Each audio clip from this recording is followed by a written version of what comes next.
quelles sont les plantes dont on peut associer avec les pétunias, sachant que c'est une fleur qui préfère le plein soleil.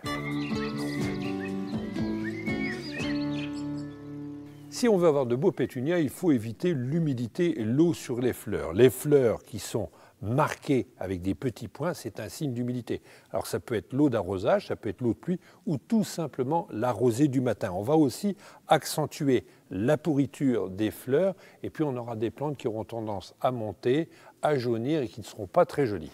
Ici, il s'agit de vases confectionnés par une municipalité. Ils sont restés sous serre pour éviter justement cette humidité et avoir des pétunias en pleine fleur. Alors on a différentes variétés, mais on a sa cousine, le fameux Million Belle à fleurs jaunes qui s'associe très bien avec le pétunia. Juste à côté, on a un pétunia bleu. L'intérêt du pétunia bleu, c'est qu'il est parfumé, c'est le seul pétunia qui sent vraiment bon.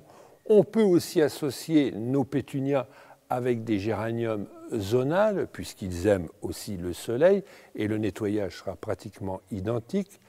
Juste à côté, des bégonias, les bégonias qui vont très bien au soleil, et puis les géraniums lierres, les fameux rois du balcon qui apprécient la présence des pétunias.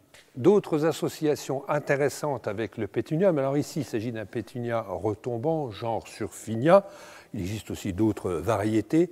Choisissez plutôt des plantes à grand développement, comme le Plectranthus, qui grâce à son feuillage panaché va pouvoir concurrencer, entre guillemets, vos pétunias. Et puis une autre plante qui aime prendre du volume, ce sont les fameux bidens à fleurs jaunes. Et puis n'hésitez pas à y mettre une fois de plus les fameux géraniums lierres, les rois du balcon.